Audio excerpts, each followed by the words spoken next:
En marge de l'agriculture conventionnelle, derrière cette haie fraîchement plantée, se cache la Ça va aller pour microferme des marcher? Ruffaux. Ouais, ouais. Ouais. Ici, ni engrais chimiques, ni pesticides. Sur 2 hectares 8 cohabitent pommiers, framboisiers et toutes sortes de vieilles courges, oubliées. Linda et son compagnon cultivent selon les principes de l'agroécologie et de la permaculture. On a créé une ferme de zéro et on essaie de l'amener au mieux pour que dans les générations futures, on puisse ici garder un site qui reste fertile et donc productif et c'est un peu notre oasis de biodiversité.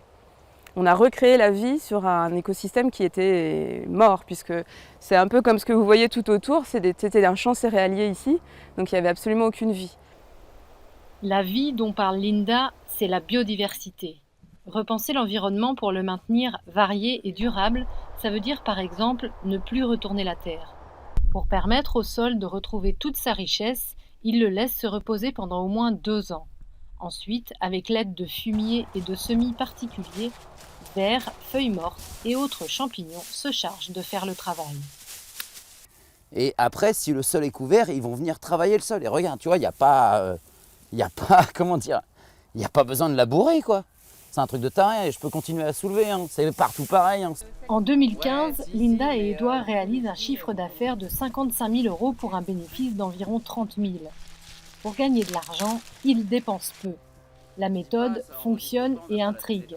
Ce mardi, des paysagistes et ingénieurs agronomes sont venus de Versailles et Nancy pour découvrir la microferme. Rien ne se perd, rien ne se crée, tout se transforme, quoi. La ceinture agricole autour de Paris, aujourd'hui, elle est pas consommée par les franciliens, elle est consommée par des consommateurs étrangers.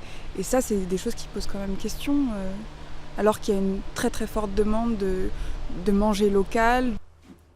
En attendant, c'est une centaine de familles locales qui en profitent. Pas d'intermédiaire pour la vente. Chaque semaine, les abonnés ou pas viennent chercher leur victuailles. Mais la ferme des Ruffaux espère bien voir des voisins venir s'installer à l'avenir, redessiner le paysage et pourquoi pas se fédérer pour livrer les Parisiens.